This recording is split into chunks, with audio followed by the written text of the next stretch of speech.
измена болды. Ал сенің көз алдында көрген ол мүлдем бөлек. Қайырлы күн көрермен.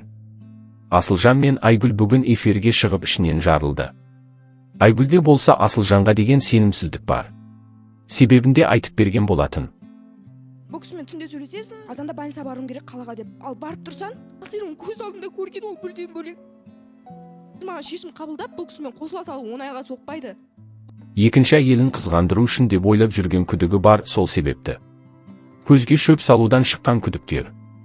Әбден сенімділікті жоғалтқан екен Айгүл.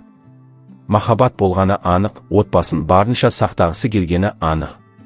Негізінде байқасаңыздар, алдында бұл кісі бірінші келгеннен кейін 2-3 күнге бір жоқ болып кеткен болатын. Одан кейін осы жақында ғана тағы да 1 күнге ма 2 күнге ма тағы Астанаға жұмыстармен деп кетіп қалғаны бар еді, естеріңізде болса. Екінші әйеліне барды деген күдікте болды Айгүлде, қатысушыларда да. Қызғанып қалған бар енді Айгүлдің.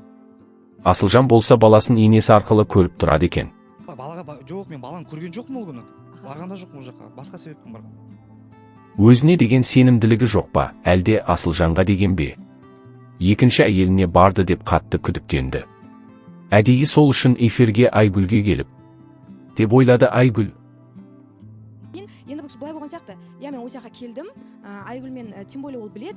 Айгүл осы жақта отыр, көзіне көрінейін, жаңа екінші әйелінше көзіне көрінейін, ол көрсін мен әлде осылай жүргенімді, осылай болатын деген бір қызғандыру мақсатында ма, ол кісіні бір Қызғаныш әлде де көп болатынын біліп, Асылжан шыдай алмай өз шындығын аша салды.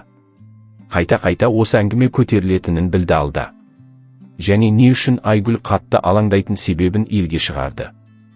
2018 жылы қазір енді ұятта осы айтайын, мен изменамен ұстап алған болатын бұл кісі негізі. Сенбейтін шығар деп ойлаймын, жалпы осы күдігі ақыры ашылып жатыр. Онда балам өмірге келді ғой. Кішкене өте мазасы болып толды негізі. Сонымен енді Айгүл депрессияда жүр, стресте жүр. Sonra уже бұның отношениясы өзгергеннен кейін бастап мен жаңағыдай ойын қарай кіріп кеткен себебім сол болған негізі. Көзге шөп салуды көргесін қиын болғаны анық.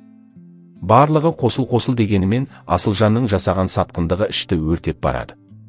Айгүл көз жасын тимастан жылап қоймады.